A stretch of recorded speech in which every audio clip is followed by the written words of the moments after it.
주님 안에서 사랑하고 축복합니다. 주님 안에서 사랑하고 축복합니다.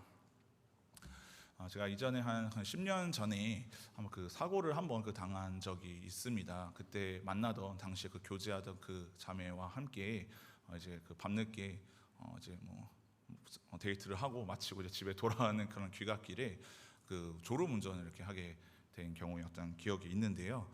제가 이제 한 3번 정도였던 그런 이제 접촉 사고 포함 한 3번의 한 사고가 그동안 한번 나본 적이 있는데, 항상 고속도로에서 이렇게 사고가 이렇게 났던 그런 기억이 있습니다. 그 인천 사람들이나 그 서부 사람들한테는 그 서울 사람들이나 경기 사람들이 약속을 잡을 때 넘지 말아야 될 그 선이 있다라고 합니다. 그 인천 사람이나 김포 사람들한테 서울 대학로에서 보자, 서울 또 어디 잠실에서 보자, 이러면은 나가지 않는다라는 것이죠. 그때 당시에 그 자매가 꼭 보고 싶은 그 이제 뮤지컬이 있는데 삼성동 코엑스에서 한다더라. 그래, 잘 갔다 와라고 할 수가 없죠. 그래, 같이 가자. 또 무더운 여름날이었거든요. 그래서 이제 전철을 타고 가기에는 2시간 이렇게 왕복하면 그 4시간 걸리는 그런 너무 먼 거리이기 때문에 이렇게 운전으로 해서 가더라도 사실은 먼 거리였습니다. 그래서 뮤지컬이 한 10시 넘어서 이렇게 마치게 되었던 것 같아요. 그래서 운전을 하고, 그때 저도 이제 인천에 살았고 그때 만나던 자매도 인천에 이제 살아서 그 먼 거리를 이제 운전을 해서 이제 올림픽대로를 이제 거쳐서 이제 경인고속도로 이제 진입을 하는데, 이제 너무 이제 졸린 것이죠. 졸린다고 해서 잘 수 있는 휴게소가 있는 경인고속도로가 이제 아니잖아요. 이제 거의 집에 가까이 다가온 그 상황 가운데 너무 졸리다가 꿈을 꾸게 됩니다, 제가. 그래서 그 교통사고가 일어나는 그 꿈을 꾸게 딱 된 거예요. 그래서 운전을 하고 이제 가고 있는데 시속 한 100km 이상 갔겠죠. 고속도로니까요. 그래서 아마 그 차선을 조금 물고 제가 이렇게 서서히 오른쪽으로 이제 가고 있었나 봐요. 근데 꿈을 딱 깨자 그 차가 스치듯 지나갔어요. 5톤 트럭이나 되는 그 차가 제가 운전한 그 자가용을 스치듯 지나가게 된 것이죠. 그때는 너무나도 제가 깜짝 놀라서, 그때는 너무나 이제 무섭고 두려운 마음이 있었는데, 지금 생각해 보면 사실은 살린 것이거든요, 하나님께서.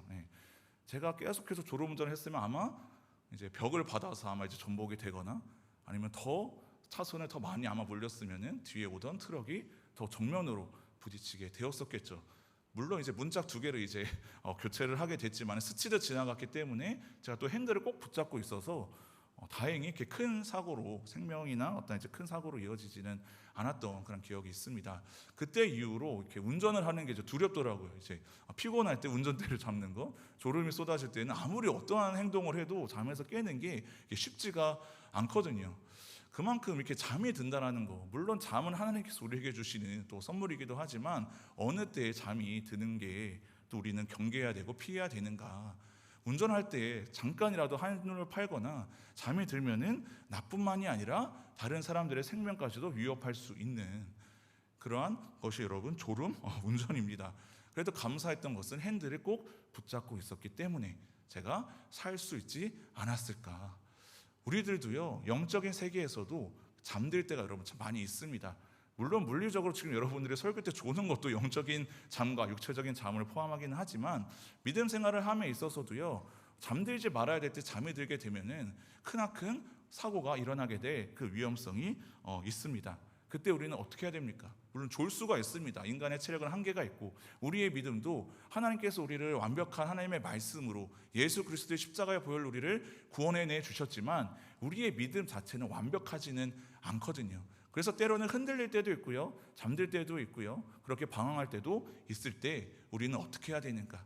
하나님의 인도하심을 구하고, 나는 그저 핸들을 꼭 붙잡고 있으면 하나님께서 운행하시고 우리를 인도해 주시는 것처럼, 오늘도 우리가 영적인 잠에서 잠자고 있는 그런 청년들이 있다면, 성도님들이 있다면 깨어서 그 하나님의 말씀을 붙들고 나아갈 수 있는 여러분 되시기를 간절히 소망합니다.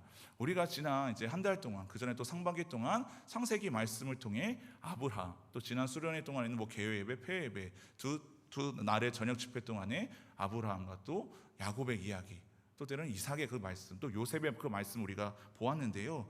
오늘도 우리가 읽은 말씀의 그 내용은 야곱의 그 이야기가 나오고 있습니다. 이삭의 둘째 아들이었던 그 야곱은요, 그의 할아버지는 누구였을까요? 믿음의 조상 아브라함이었죠. 그 믿음의 가정에서 그 야곱은 태어나 자라게 되었지만, 그 형 에서의 장자가 받아야 될 그 축복권을 그가 가로채게 됩니다.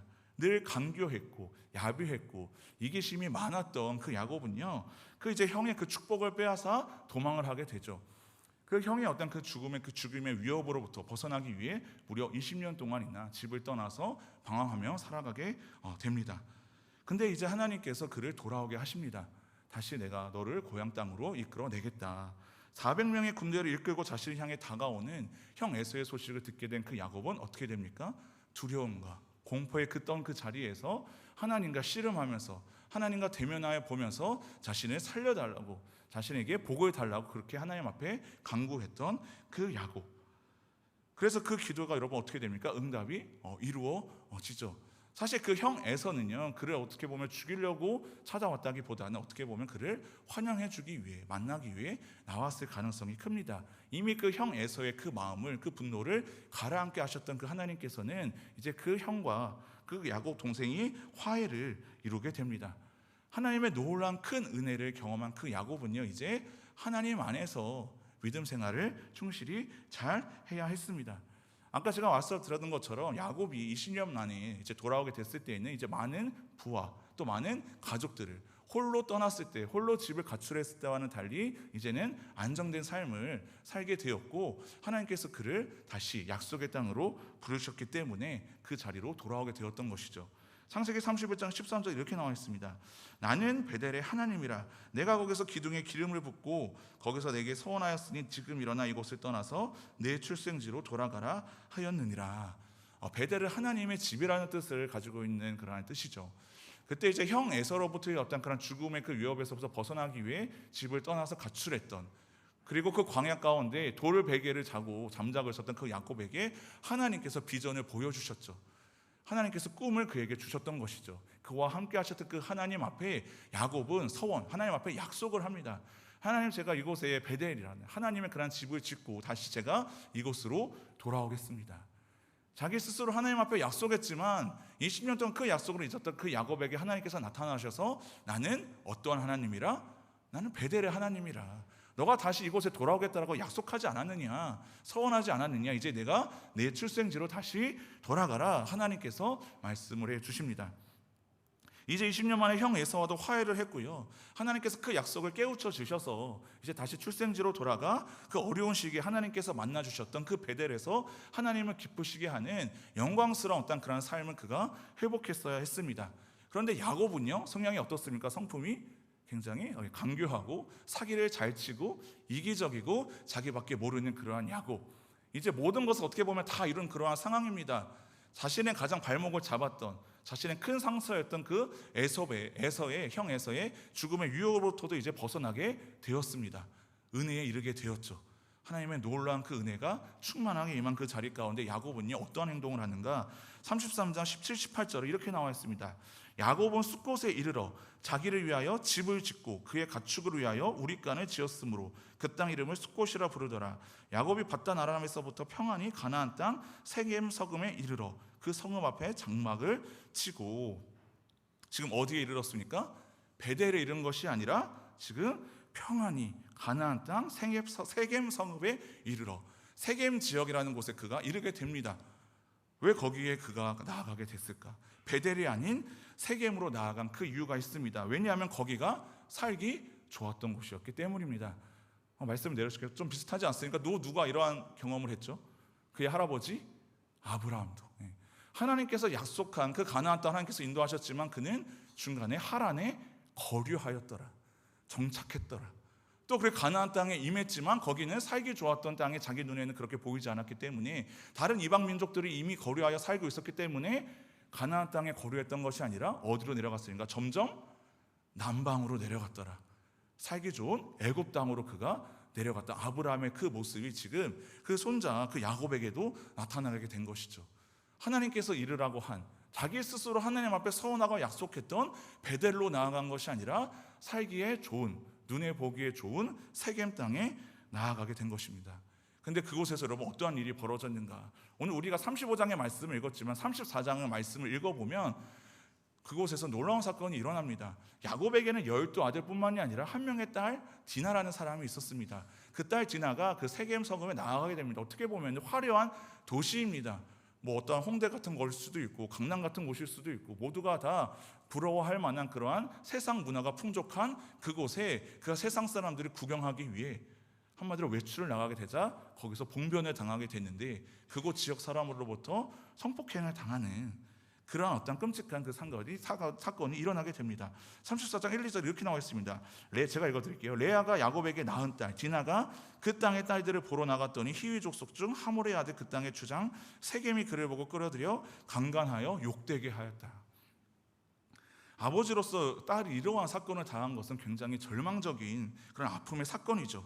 야곱의 딸 디나가 성폭행을 당하고 이에 분노한 그 야곱의 아들들, 그 디나의 그 오빠들이 가만히 있을 수 없었습니다.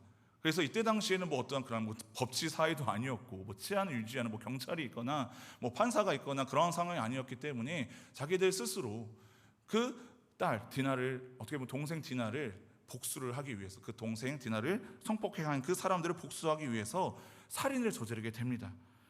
그 바람에 그 야곱의 가족들은 어떻게 됩니까? 또 복수를 낳게 되고요.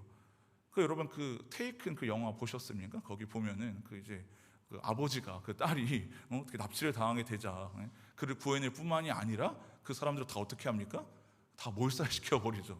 근데 또 여전히 남아 있는 또 다른 어떤 사람들이 또 그 주인공을 또 이제 복수하기 위해서 또 납치를 하게 되고 서로 이렇게 죽고 죽이게 되는 그 영화를 보게 되면은 그 복수는 살인은 끝이 없다라는 것을, 왜냐하면 자기 가장 소중한 가족들 건드리게 되면은 끝까지 쫓아가서 법의 심판을 받는 게 아니라 자기 스스로 그 죽음으로 그 살인으로 그렇게 일을 처리하고 싶었던 것이었죠. 야곱의 아들들이 지금 그랬습니다. 그런데 그 상황 가운데 그 야곱은요 어떠한 상황이었는가? 그 이제 위기가 닥치게 됩니다. 자신의 딸이 그러한 상황 된 것을 보고도 그저 그는 가만히 있습니다. 그리고 그 아들들이 복수를 하게 됐을 때 이제 위기가 다시 찾아오게 되죠. 자신의 가정이 몰살당한 그 위기에 처하자 그때서야 야곱이 반응을 하는데 34장 30절에 이렇게 나와 있습니다. 우리 함께 한 목소리로 읽어보도록 하겠습니다. 시작.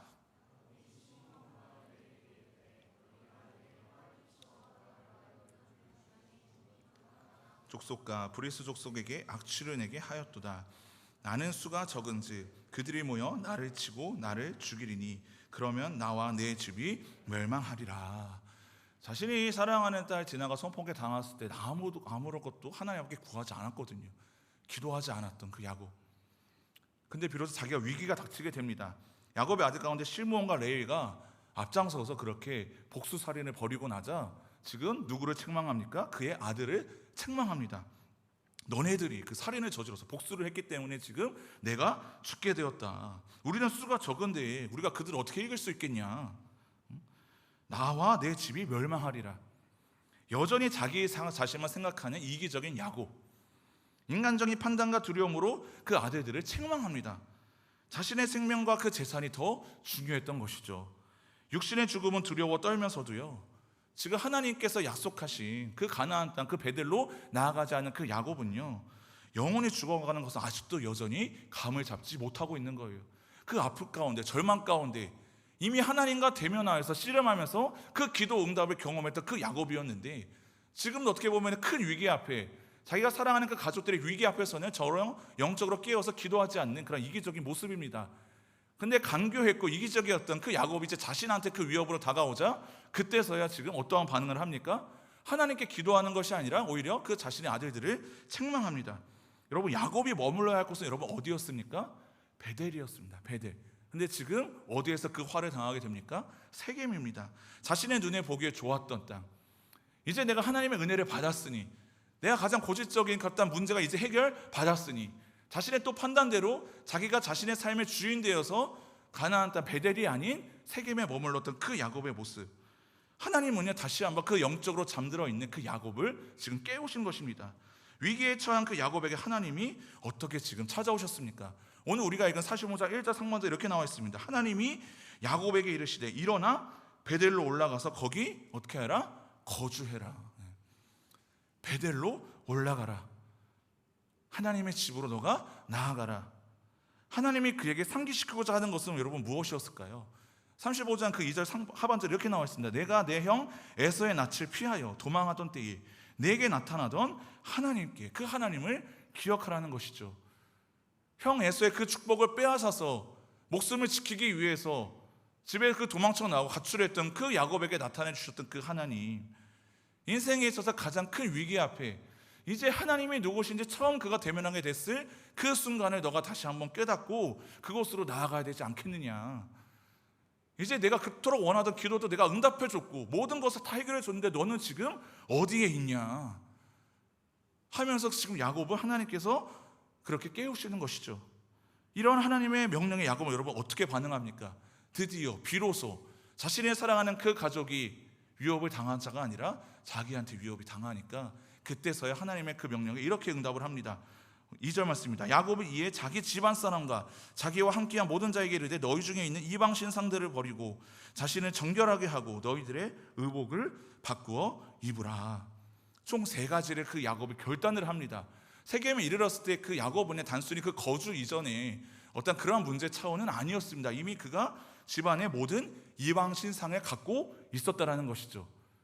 그 베델에서 하나님께 서원했겠죠. 하나님, 내가 앞으로 하나님을 위해서 살겠노라. 내가 가장 어렵고 아플 그때에 만나 주셨던 하나님을 위해 살겠다라고 그가 고백하지만 20년 동안이나 자기 자신을 위해서 그가 삽니다. 그래서 많은 부를 이루게도 되었고 보다 그 하나님이 다시 그에게 나타나 꿈을 주시거든요. 야, 너 거기서 지금 떠나서 다시 약속한 땅 그 땅으로 나아가라.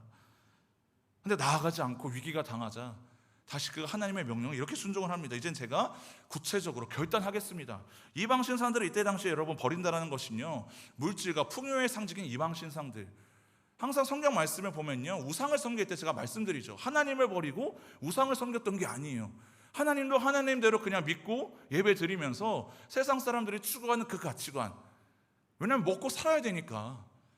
그래서 우상신을 우리가 오늘날에는 만들지 않지만 오늘날에 여러분 무엇이겠습니까?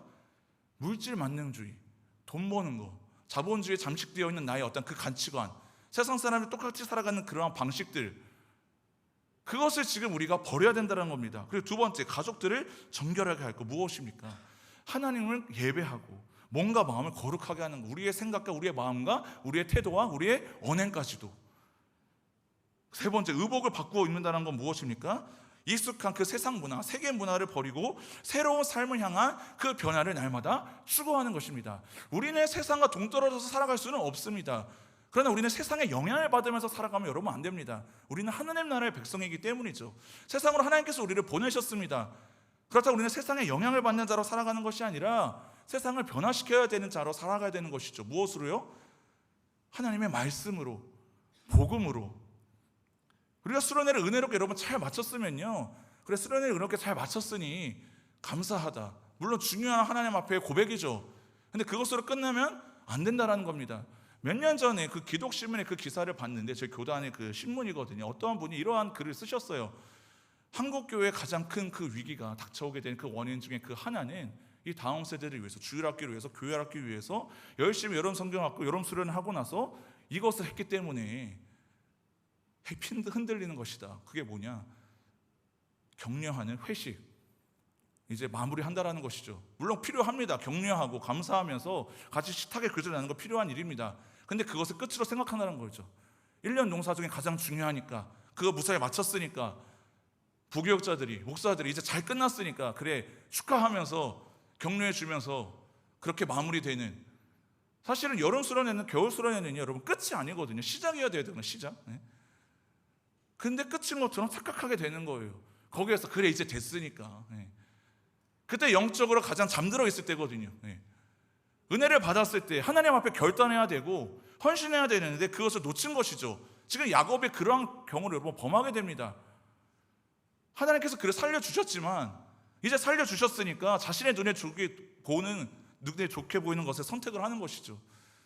그래서 하나님을 지금 깨트리시는 거예요.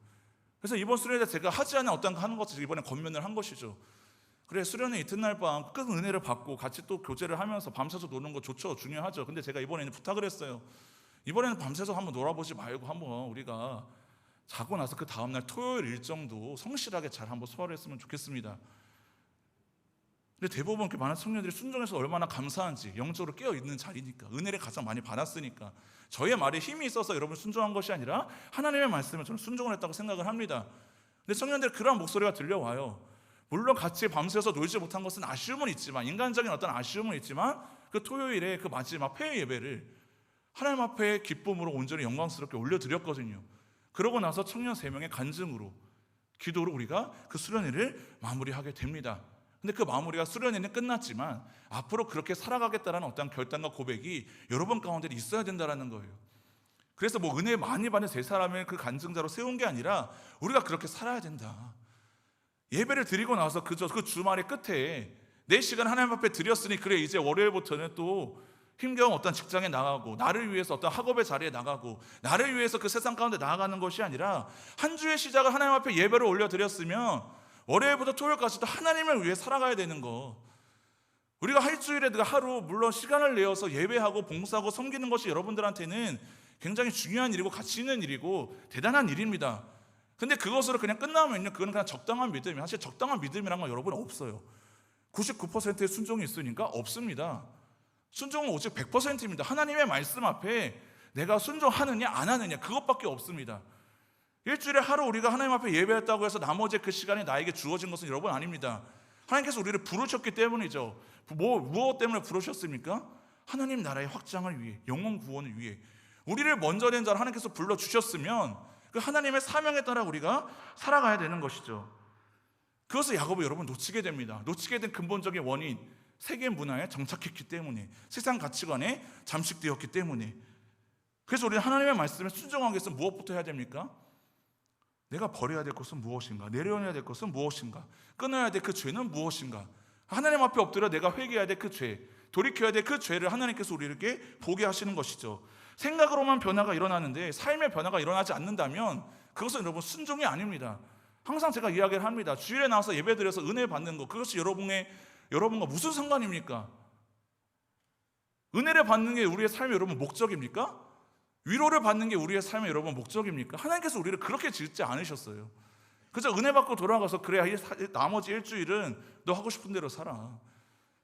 하나님 앞에 물질을 올려드려 헌금도 여러분 마찬가지예요. 하나님께서 우리에게 물질을 주셨을 때 10분의 1을 우리가 세금처럼 내는 게 여러분 아닙니다. 복 받기 위해서 11조를 드리는 것도 아니에요. 나머지 10분의 1 그럼 나를 위해서 쓰느냐? 아닙니다.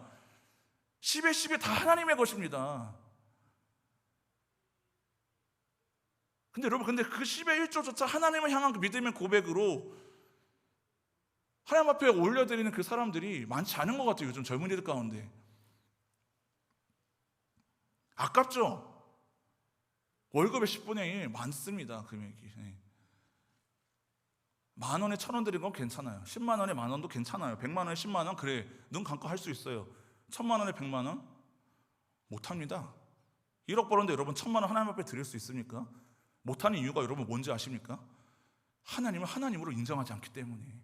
지금 야곱이 은혜는 받았지만 하나님을 나의 주인으로 전능하신 완전하신 하나님으로 인정하지 않았기 때문에, 그래 이제 됐어, 내가 적당히 하나님 앞에 헌신했으니 그동안 이제는 내가 내 눈에 보기에 좋은 그 자리에 내가 좀 나아가 보자. 나는 여전히 하나님 믿으니까 괜찮아. 하나님께서 근데 가차없이 지금 채찍을 드신 것이죠. 잠자고 있는 그 야곱을 하나님께서 깨트리시는 겁니다. 우리가 변화되지 않는 이유는 무엇인가 하면 하나님을 제대로 믿지 않기 때문에, 믿는다라고 착각하기 때문에 그렇다라는 것이죠. 그래서 35장 3절에 드디어 그가 고백을 합니다. 야곱이 우리가 일어나 베델로 올라가자. 내 환난 날에 내게 응답하시며 내가 가는 길에 나와 함께 하신 하나님께 내가 거기서 제단을 쌓으려 하노라 하며, 이제는 자기 자신만 올라가는 것이 아니라 우리가 일어나서 베델로 올라가자. 하나님을 예배하는 곳으로 나아가자. 예배 드리는 이 주일의 시간뿐만이 아니라 우리가 삶의 예배를 하나님 앞에 올려드리자. 그리고 더 나아가 7절 말씀 이렇게 나와 있습니다. 그가 이렇게 고백합니다. 우리 함께 한 목소리로 선포하는 마음으로 읽겠습니다. 시작. 그가 거기서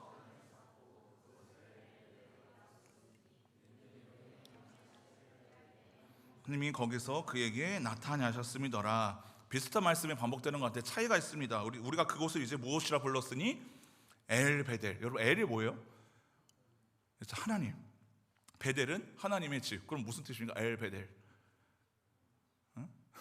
쉽잖아요. 하나님의 집에 계시는 하나님. 우리는 믿음 생활하면서 하나님의 집까지는 나아갑니다. 그렇게 서원도 합니다. 결단도 했습니다. 근데 하나님의 집에는 누가 살아야 됩니까? 집은 여러분 왜 지어요? 살기 위해서 짓는 것이죠. 집을 위해서 집을 짓는 경우는 없어요. 집 안에 살기 위해서 하나님의 집에 거하시는 그 하나님은 누구와 살기를 원하십니까? 우리와 살기를 원하십니다. 그런데 야곱은요, 하나님을 뜻하는 그 애를 이번에 더 붙이는 것이죠. 그래, 내가 그동안 하나님의 집만 추구했구나. 눈에 보이는 어떤 그 하나님께서 주시는 은혜만 구했었구나. 진짜 여러분 중요한 것은 하나님을 나에게 주시는 복이 아니라 하나님이거든요. 하나님은 내게 여러분 복을 주실 수도 있고 안 주실 수도 있어요. 하나님은 나에게 가장 큰 놀라운 구원의 은혜와 그 복을 주셨잖아요. 근데 우리가 구하는 것을 주시지 않는다라고 해서 하나님이 우리를 사랑하지 않는 것입니까? 부모님이 나를 위해서 뭔가 더 해주지 않는다라고 해서 나를 사랑하지 않는 것입니까? 가장 큰 은혜가 여러분 무엇입니까? 나를 낳아주신 은혜죠. 부모님이. 근데 때로는 부모님들도요, 여러분들 사랑하지만 원하는 것만큼 다 채워줄 수 없을 때가 있거든요. 또 주어서 안 될 때도 있거든요. 능력이 있으셔도 지금은 필요하지 않으니까 그걸 주면은 더 악한 것에 사용할까 봐. 근데 하나님께서는 전능하시거든요. 하나님께서 부족하셔서 우리에게 못 주시는 것이 아니라 안 주시는 거예요. 내가 원하는 것을. 왜요? 지금은 때가 아니니까. 지금은 그것이 너에게 필요하지 않으니까. 너한테 가장 필요한 거는 나. 하나님의 집, 그 집이 중요한 게 아니라 하나님의 집에 거하는 하나님. 이것이 지금 하나님의 사랑, 은혜를 경험한 야곱에게 일어난 결정적이고 가장 필요했던 변화였습니다. 오늘날 우리들도요, 예수님을 믿는다고 하지만 수많은 사람들이 하나님의 그저 베델만 원합니다. 베델. 믿음은 있는 것 같아요. 하나님을 알기도 아는 것 같고 예수를 믿는 믿음의 고백도 있어요. 그런데 그런 적당한 그 믿음으로 세상 가운데 영적으로 잠자고 있을 가능성이 아주 큽니다. 그런데 엘 베델을 원하지는 않아요. 하나님보다 하나님이 주시는 어떠한 것, 하나님과 함께하는 것보다 하나님이 나에게 기도 응답을 해주셔서 나의 삶을 좀 더 윤택하게 해주시는 그 어떤 것, 하나님에 대해서는 별로 관심이 없고 그저 그분이 베푸시는 은혜와 복을 구한다라고 한다면 불교와 천주교 여러분 다를 바가 없어요. 무속신앙과 다를 바가 없어요. 이름만 바꾼 거예요. 알라신만 안 믿는다고, 부처만 안 믿는다고, 마리아만 안 믿는다고 우리가 하나님을 믿는 게 아닙니다. 이름만 바꿔서 그저 나를 위한 하나님을 여러분들이 만들고 있다면 여러분 그게 우상이 될 수 있습니다. 이러한 믿음의 그 야곱의 고백 가운데 하나님께서 다시 한번 이렇게 말씀하십니다. 11절에 이렇게 나와 있습니다. 하나님이 그에게 이르시되 나는 어떤 하나님이라? 전능한 하나님이라. 이 말씀 여러분 또 누가 하셨죠? 하나님께서 누구 앞에서? 우리 수련회 주제 말씀 창세기 17장 1절 아까 기도할 때도 얘기했잖아요. 아브라함 앞에서 하나님께서 하나님의 그 약속을 17장에는 이미 하나님께서 아브라함에게 3번째 주신 약속이거든요. 근데 여전히 자신의 생각대로 자신의 가치관으로 살아가고 있었던 그 아브라함 앞에 하나님께서 다시 한번 말씀하시는 겁니다. 나는 전능한 하나님이다. 왜 너가 너 생각대로 하갈 여정을 통해서 이스마엘을 낳고 나는 너를 통하여서 많은 후손을 낳고 민족을 이룬다고 하나님께서 말씀을 주셨는데 너는 여전히 왜 정신 못 차리고 앉아있냐? 그 적당한 믿음으로 네가 하나님 나라를 세우는 그런 일을 감당할 수 있겠니? 요한계시록에 보면요, 그 라우디에 교회를 향해서 하나님께서 말씀하세요. 차갑지도 아니하고 뜨겁지도 아니하고. 뭐예요? 미지근한 그 신앙으로 내가 너를 토해내버리겠다라는 거예요. 여러분 미지근한 물로 무슨 요리를 할 수 있습니까? 여러분 물 마시다가 저도 여름에는 찬물이 필요한데 미지근한 물 마시면 굉장히 기분이 상하잖아요. 여러분 미지근한 물로 무슨 요리를 할 수 있어요? 물이 끓어야 우리가 먹을 수 있는 맛있는 요리를 우리가 할 수 있는 것이죠. 우리의 믿음도 여러분 마찬가지예요. 뜨겁든지 아니면 차갑든지 그래서 적당한 여러분 믿음은 아무도 살릴 수가 없습니다. 미지근한 물로 아무런 요리를 할 수 없는 것처럼요, 그저 적당한, 근데 미지근한 물은 마시기는 편해요. 입에 댈 일도 없고 실릴 일도 없고 먹기에는 편하죠. 근데 아무도 살릴 수 없는 그 믿음, 우리는 그 믿음으로 살아가지 않아야 합니다. 그래서 우리는 다시 한번 처음 하나님 만났던 그때, 뜨겁게 주님께서 우리를 만나 주셨을 때, 위기에 처했을 때 내가 너와 함께하지 않았니? 근데 이제 조금 어려움 피해갔다고, 어려움이 사라졌다고, 장애물이 없어졌다고, 또 여전히 너는 왜 세겜에 머물러서 나를 바라보지 않느냐는 그 주님의 그 말씀, 영적으로 잠자고 있는 그 우리들을 깨우실 때에 우리는 깨어 일어나서 하나님 앞에 나아가 엘베델의 그 하나님, 하나님의 그 집에 거하시는 그 하나님을 여러분들이 만나고 구할 수 있기를 간절히 바랍니다. 우리의 삶의 소망은요, 어떠한 그 믿음으로 인해서 우리가 무언가를 이루어내는 것이 아닙니다. 그저 하나님과 함께 동행하며 주님과 함께 같이 사는 것, 그 엘베델의 그 믿음의 그 신앙이 여러분 가운데 온전히 회복될 수 있기를 간절히 바랍니다. 여러분, 그것이 부흥이에요. 부흥. 그래서 내가 원하는 게 성취되는 게 부흥이 아니고, 지금 이 자리에 숫자가 더 많아지는 게 부흥이 아니라, 죽어있던 그 영혼들이 베델의 하나님에서 엘베델의 그 하나님을 바라보는 믿음의 고백으로 주님과 함께 거하며, 수련의 이후에 그저 은혜 받았다, 잘 끝났다, 그저 자화자찬하며 회식하면서, 그래 이번엔 이게 잘 됐고 저번에는 저게 잘 못됐는데 다음에 한번 잘해보자, 그 세상 사람들 여러분 하는 거예요. 제가 그래서 항상 말합니다. 물론 수련회를 끝난 이후에 평가회를 갖고 피드백을 갖는 거 중요하죠. 근데 하나님 앞에서 먼저 그것을 돌아봐야 됩니다. 하나님께서 우리에게 주셨던 은혜는 무엇이었나? 하나님 앞에서 우리가 깨닫지 못했던 그 은혜는 무엇이었나? 하나님 앞에서 우리를 위하여서 주님께서 어떠한 역사를 이루어 가셨나? 그것이 되지도 않고 이것이 잘못됐네, 저것이 잘 됐네, 그게 여러분 하나님께서 전혀 기뻐하시는 것이 아닙니다. 우리는 그러한 자리에서 이제 벗어났어. 그 엘베델의 그 하나님을 과연 우리가 만났는가? 하나님의 은혜가 과연 무엇이었는가? 그러한 고백으로 이 공동체가 하나님 앞에서 온전히 다시 한번 회복을 경험할 수 있는, 수련회 이후에는 이제는요, 예배의 모습이 변화되어야 돼요. 수련회 이후에 똑같이 매 주일의 예배의 모습의 태도와 마음가짐이 같다면 그거는 적당한 믿음이 아니라 죽은 믿음입니다. 매 주일의 이 젊은이 예배가 수련회를 잘 끝났다는 어떤 그 결과, 그 열매가 무엇인지 아십니까? 이 예배에 들어오는 모든 영혼들이 하나님 앞에서 살아나는 그 놀라운 믿음의 역사. 아멘입니까? 아멘입니까? 제가 이번 수련회 때 가장 은혜 받았던 게 여러분 뭔지 아세요? 수련을 다 마치고 정리를 하고 이제 가게 되는데 어떠한 청년이 그러더라고요. 원래 그 청년이 그런 말을 하는 청년이 아니에요. 저한테 그러는 거예요. 목사님, 이번 수련회 때 찬양하면서 너무 은혜 많이 받았어요. 저 그 청년한테 그 목소리, 그 얘기 처음 들었거든요, 사실은. 의외의 사람한테, 의외의 타이밍에 그런 고백을 하는 것이죠. 제가 그렇게, 하나님이 하셨구나, 하나님. 뭐 수많은 사람들 앞에서 우리가 알아주는 어떤 그 은혜가 아니라, 그 청년과 저와 둘이 잠깐 있었거든요. 근데 스치듯 지나가면서 그런 얘기를 하는 거예요. 목사님, 이번 수련회 때 찬양하면서 정말 은혜를 많이 받았습니다. 제가 여러분 예배하면서 다 보이거든요. 저에게 하나님께서 은사를 주셨어요. 눈 뜨고 설교 듣는 사람, 눈 뜨고 졸고 있는 사람들 제가 누군지 다 알아요. 제가 그랬거든요. 20년 동안 적당한 믿음으로 자리에는 앉아있는데 말씀을 듣지 않는 거. 제가 눈 뜨고 설교 말씀 안 듣는 비결 제가 잘 알거든요. 여러분의 입술의 고백 가운데 찬양을 부르지 않는 청년들이 여러분 저는 보여요. 영적으로 잠자고 있는 자들 여러분 보인다고요. 그래서 제가 설교 때 흥분하는 거, 열받는 거예요. 저 영혼이 아직도 잠자고 있구나. 여러분 영적으로 깨어서 이제는 변화된 모습, 아까 야곱의 결단처럼 의복을 바꾸어 입고 이방 신상을 벗어버리고 세상 가치관을 벗어 던지고 오직 엘베델의 그 하나님만 바라보는 그 믿음의 고백으로 살아가기를 간절히 바랍니다. 함께 시간 찬양하고 기도하기를 원하는데요, 야곱은 적당한 믿음으로 세겜의 삶에 빠져 하나님 앞으로 나아가려고 했던 베델로 올라가는 것을 잊고 살았습니다. 여러분이 멀무고자 하는 것은 여러분 안정된 삶의 세겜입니까? 아니면 하나님의 말씀을 따라가는 베델입니까? 엘베델입니까? 우리의 믿음 생활에서 여러분 그 하나님이 주신 우리의 그 사명이 사라지면요, 비전을 바라볼 수 없으면, 복음이 사라지면 영적으로 잠듭니다. 뭐 잠드는 게 뭐 잘못된 거예요? 그럴 수 있죠. 근데 물론 운전 중에 잠들면 졸음운전 사고로 가면 생명을 잃을 수도 있어요. 나뿐만 아니라 다른 사람도 죽입니다. 영적으로 잠자고 있는 거 크나큰 여러분 죄입니다. 우리를 죽게 만듭니다. 오늘날 나는 세상의 풍요에 젖어 영적인 깊은 잠에 빠져 있지는 않은지, 세겜에서 영적의 잠에 빠져 있었던 야곱의 모습을 떠올리며 우리도 앞으로의 그 믿음의 그 여정 가운데 그것을 경계해야 됩니다. 어떻게 해야 됩니까?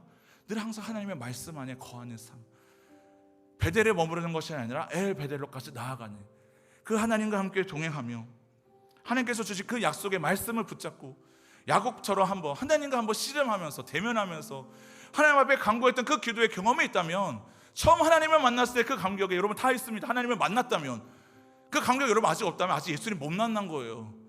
그럼 하나님이 만나 주십시오. 그런 고백의 기도를 하십시오. 찬양의 부르기에 믿음의 고백이 안 나오면 기도하십시오. 하나님 나를 만나 주십시오. 그래서 적당히 그저 이 자리만 지키는, 아무도 살릴 수 없는 그 적당한 믿음에 내가 더 이상 죽지 않기를 원합니다. 하나님의 말씀이 잘 안 들리면 하나님 내 마음 문을 좀 열어주십시오. 나의 닫힌 마음을 열어줘서 하나님의 말씀으로 예수 그리스도를 만나기를 원합니다. 리더들이 영적으로 깨어있다면 그 세런들을 위해서 여러분 그걸 기도해야 돼요. 그걸. 그래서 교회에 나오는 것으로 우리를 여러분들이 세우지 않았어요. 지금 이 자리에 나와 있는 그 세런들도 지체들도 아직 영적으로 잠자고 있는 지체들이 있을 수 있습니다. 그래서 여러분 어떻게 우리가 판단하자라는 게 아니라 분별하자라는 거예요. 믿음의 눈으로 바라봐야 됩니다. 그것이 여러분 무엇입니까? 복음의 눈으로 바라보는 것이고 말씀의 눈으로 바라보는 거예요. 그래서 우리는 수련회 이후에 가장 중요한 목적, 복음으로 하나 될 줄 믿으시기를 바랍니다. 아멘입니까?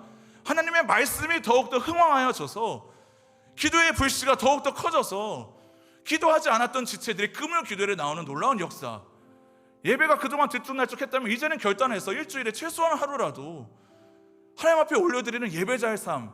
그동안 헌금 생활이 무너졌다면 다시 한번 감사 헌금부터 회복하고 주일 헌금부터 회복하고 11조 다시 한번 회복하게 하여 주시옵소서. 내가 주일 성수를 잘 지키고 있다면 다시 한번 기도의 자리에 내가 화목 기도에 나와서 기도하기를 원합니다. 말씀 읽기가 안 되면 수요 통독회에 나와서 하나님의 말씀 읽겠다는 그런 결단 여러분 있었습니까? 수련회 끝나고 나서 없었다면 야곱과 같이 그러한 영적인 잠에 빠질 수 있어요. 오늘 여러분 결단하십시오. 그래 그것을 여러분 고백하십시오. 셀 모임에서 그렇게 하겠노라고 구체적으로. 근데 안 됩니다.